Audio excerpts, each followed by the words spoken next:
bit. In this video, we're going to be talking about the power of the primes, Rodimus, in comparison to the kingdom Rodimus. Now, there's been a lot of discussion lately between me and a few fellows, well, a lot of people within the community in general about which is better, and it's pretty much consensuous from a few people, not everyone, that the kingdom Rodimus is better or more popular, or it's just, in their words, hands down better. I've heard from 4 different YouTubers. Now, I don't own the kingdom Rodimus. I passed on it, and there's reasons I passed on it, and I'll give you guys those reasons. The first reason is I never upgraded my Megatron since this guy. The Power of the Primes and all the like the Headmaster Megatron, that was a retool of the Blitzwing mold.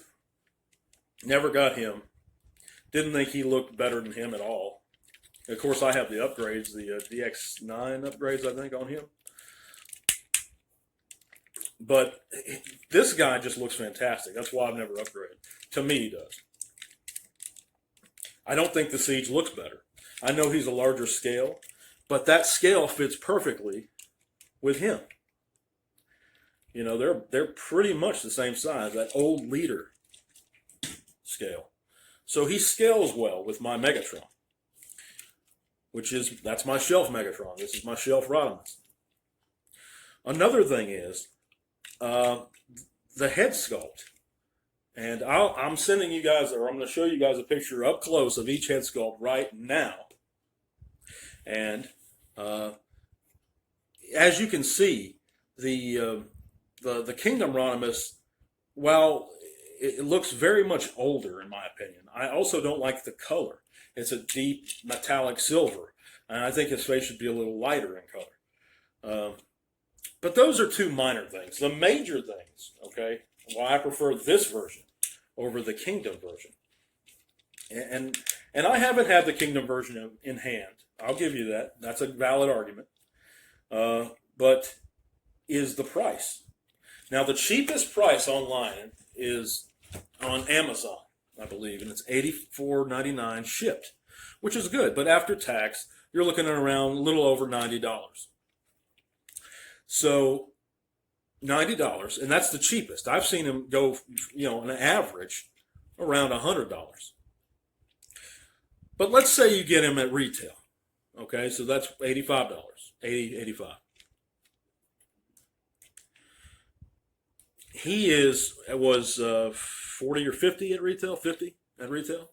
And you can still find him that cheap if you look around. And he's so much bigger. Now, as far as plastic quality, I mean, to me, and in my opinion, this guy doesn't feel cheap at all. I know the shoulders and these things bother some people. They don't really bother me. However, they do make a couple different upgrade sets for this individual, or this release. One of them being a piece he covers up right here, and he looks very good with it. I actually might get that. And they give him a larger spoiler. However, when you put that larger spoiler on, you lose this in terms of his articulation, which I probably won't use that. And they give him some pieces that go on the back of his legs that improve his standing stability, which, again, I've never had a problem with him standing,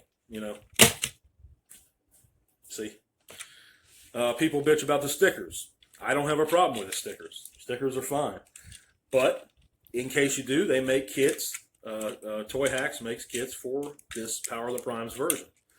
And he's very much, as Michael Mercy recently pointed out in his video, that shows one of the upgrade kits for this release. Why do I keep referring to Rodimus as a person? But more than that, I'm going to have a separate video about why I feel Rodimus is actually the best character in the Sunbow cartoon, the best written character.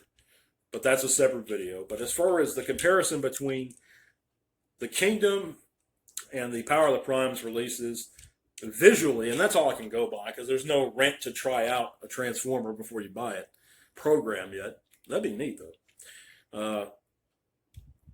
This is the guy I'm going to stick with. He's a blast to transform, solid in hand to me. I enjoy him, you know. And the guys that have the Kingdom version, I'm glad you like him.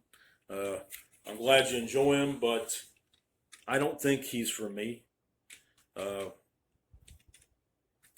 Do I recommend this guy?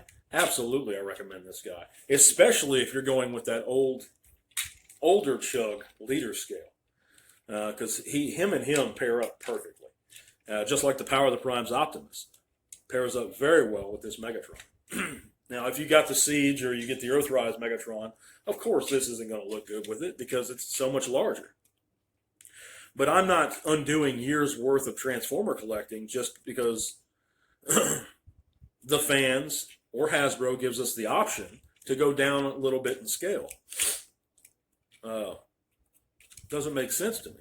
So I'm going to stick with this guy, I think, and it's actually because most of the time when they come out with a new release, I'll go ahead and make the upgrade or go ahead and buy the new versions.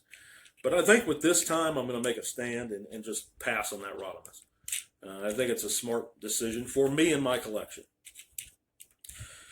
But there's nothing wrong if you with you and or your collection if you enjoy the Kingdom one. I mean, he looks, other than the issues I mentioned, to me, he looks decent. He doesn't look terrible. It's just, to me, you're pacing. He's the size of a Voyager. So you're paying $90 for a Voyager. And most of that money is going to the trailer. And what are you going to do with the trailer? Well, I'm guessing, and this is a rough guesstimate, that 75% of us Transformer collectors do not display in alt mode. We're putting him on the shelf in robot mode. I know I very seldom display in alt mode. So, and from what I've seen, most people do display in robot mode. But you know what? In the comments, let me know. How do you display your figures? Which version of the character do you prefer? Power of Primes, Kingdom, or some other version? Let me know, guys. I appreciate you guys watching, and I know this video was a little short. I just wanted to make a little nice short one tonight to talk a little bit about some of the reasons why I prefer the Power of the Primes version over the Kingdom. But thanks for watching. Peace out, guys.